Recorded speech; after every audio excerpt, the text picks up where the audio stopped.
Here in Nigeria, the Manufacturing Purchasing Index, PMI, stood at 58.3 in February, indicating expansion in the manufacturing sector for the 35th consecutive month. However, the index grew at a slower rate when compared to the figures in January. Moving over now to international credit rating agency Standard & Poor's. It's announced it's lowering Nigeria's credit rating to negative from stable due to declining foreign exchange reserves. Foreign exchange reserves, of course, have fallen from about 45 billion as of mid-year 2019 to 38 as of last week or so. With the S&P's outlook change on all three international credit ratings, they now have a negative outlook on Nigeria's sovereign credit rating. We have with us Femi Lawal, Afrinvest Analyst, joining us to talk more about all things S&P and PMI. We'll start with the S&P. Femi, you're welcome. Oh, thank you very much. Great to have you. So, let's go. The S&P's downgrade on Nigeria. What's your take over at Afrinvest with what they're saying? So basically, first, we don't expect markets to react a lot because we saw something similar last year. Fitch downgraded Nigeria, same from stable to negative, and then Moody's did the same thing last year. So S&P's downgrade is coming in late, so to say, and contents have been around, despite the fact that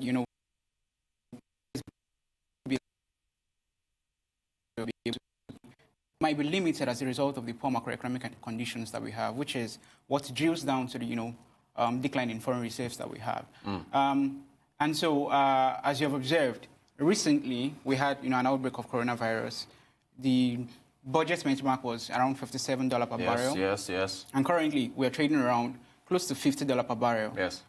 Which signals, a dearth of resources in terms of what the federal government has. And just last month, we had a net FX outflow in terms of what we had in foreign portfolio investments and the I&E window. All this put together, the impact we are going to be seeing in future is higher borrowing costs as investors start to price in, the higher risk when, all this materializes and markets start to recognize this. Really, as I said, we do not expect markets to react to this information because really it's not new. Moody's did the same thing last year, Fitch did the same thing last year. So S&P is coming in just newly. And this, in a way, will trickle down to, the equities markets because the spread that you have on the dollar-denominated bonds of Nigeria compared to U.S. treasuries is a country risk premium, which also feeds into the equity risk premium used for valuing equities. And so as the risk increases, investors see less value in equities. And so the FPI outflows that we have been seeing, considering the rating that we just had, it looks like it's just the beginning again. Okay, and speaking of which, market dropped on Friday. It was like 2.2%. Dropped yesterday, 1.5%. So for the equities market now, looking ahead for this week, you expect for it to continue to be a sea of red? Yeah, bearish. Bearish, huh? Bearish all through. That's what we expect. There's been no basic fiscal stimulus, so to say, whether fiscal or monetary, for us to feel that investors, foreign investors especially, would have confidence to stay in the... even domestic investors are still staying on the sidelines, the likes of PFAs and all of them. You still see some sort of surge in demand for fixed income instruments, telling you that despite the fact that results have been, very impressive, GTB, UBA, Dangsem, although Dangsem, recorded some sort of poor performance. But despite the increase in dividend, the consistent dividend payments by Dangsem and a few other corporations, we are still seeing, negative performance on the equities market. So really, for the rest of the weekend, in the near term, we still see a negative performance. I did notice that Moody's, S&P, Standard & Poor's, they mentioned the automobiles as part of their worry. That is, of course, the automobiles that the central bank is lending out to foreign investors, I think, to get dollars into. Yeah. So they said, hey, look, there's a chance that they could turn around and demand their money. There could be a sudden outflow. So what's your take on that? So again, reserves, FX reserves are around 36 billion. Call it falling reserves because that's what we have had, down from June, 45 billion, down to, February 2020, 36 billion. And of this 36 billion, if you check the proportion that foreign investors have, especially with respect to automobiles, we are seeing something close to $12 billion. Wow. That's a lot. That's almost half. Almost quarter of, a third of what we have in foreign reserves. Considering the fact that liquidity is usually an issue as a foreign investor, I do not want to exit and there is a dearth of demand. If I want to sell, I should be seeing, enough suppliers, enough, so to say, buyers, PFAs, the other non-banking financial institutions have been pushed out of this almost segment, usually would be the ones to supply the buy side. But now that we have just the CBN, considering the fact that the CBN's overdraft to the federal government has really been increasing and foreign reserves have been dwindling a lot, it brings up a liquidity concern. When I'm going to exit, will I be forced, so to say, to exit at a significantly lower value? That presents a very, very huge risk when it comes to liquidity. And liquidity is a liquidity premium is usually priced into buying securities, which again still comes down to the equities market. Liquidity premium, default risk premium, country risk premium, everything fits into what you have when you're pricing risk into equities market. So again, as we have said, the S&P downgrade it's not really new. It's just brings more information so to light to investors, especially considering the fact that in the fixed income markets they are really based on trust, and so it's highly likely that in the equities market you recognize when something is starting to fail because there's a large coverage. You are forced to publish financial statements and all of that. But in the fixed income market is characterized by over collateralization because you're borrowed say 20 billion and you are forced to collateralize that loan by say 30 billion. And so there's a higher tendency that something you should have noticed very early enough, you would chill a little bit, just as we had in the financial crisis of 2008.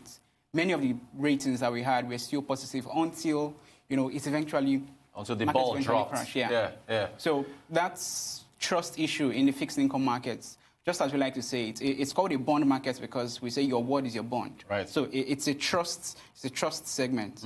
So as information starts to unravel, that's when investors start to react to all of this.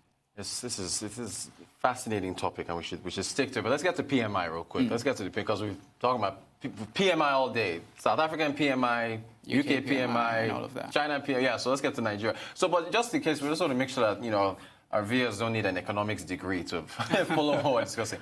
Just helping. What PMI? Just if you can define it very quickly and what it measures. So just basically, purchasers, managers index.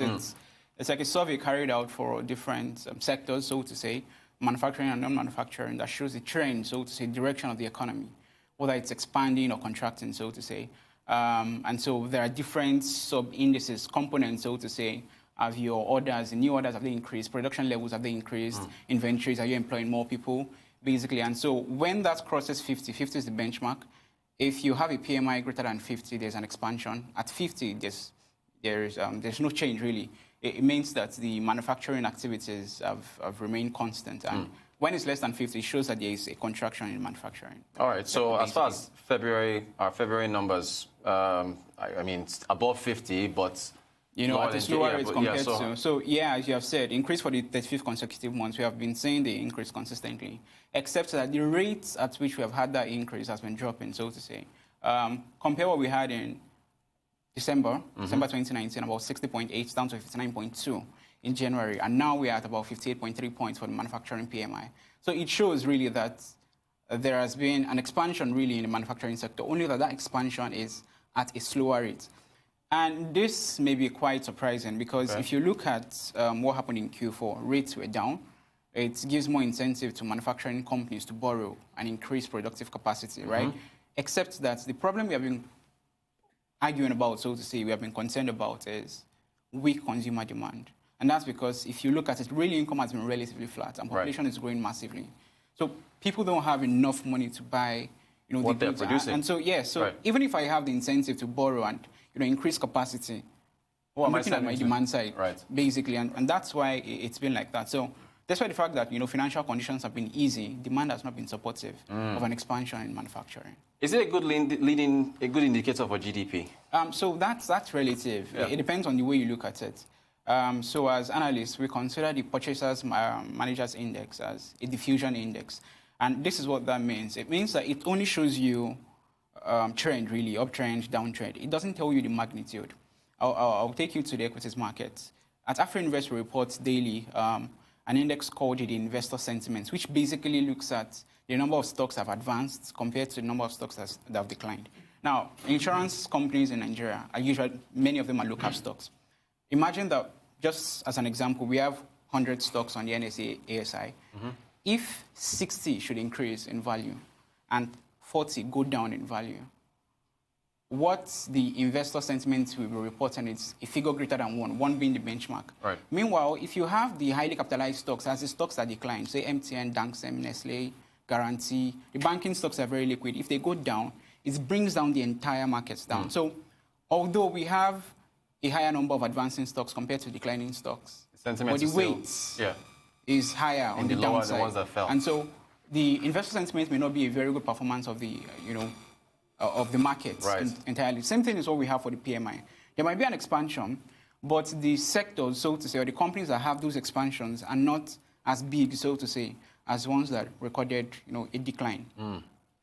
However, in some more advanced markets, more advanced relatively to Nigeria, China and the US, for example, history has shown, research has shown that there is like a correlation of about 75% if you look at the direction of PMI with GDP growth. And so it depends on the economy, it depends on the way it is measured. So if PMI is measured appropriately, you apportion the weights consistently and in a very, very sensible manner to different sectors and to different subcomponents that we have. It should be a very good, indicator. Fantastic. Good but not perfect. I feel like I just sat through an economics lecture. That was very, very good. Okay, so wait, what about the fact that we've got, real quick now, we're running out of time, we've got PMI from the CBN, and we've got a couple other figures from the private sector.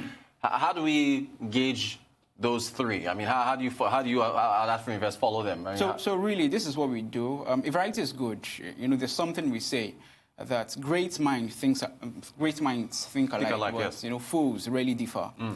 If you have an assortment of different weightings, different computation methods, and all of that, it's good because if you look at what the CBN does, the CBN disaggregates manufacturing PMI and non-manufacturing PMI.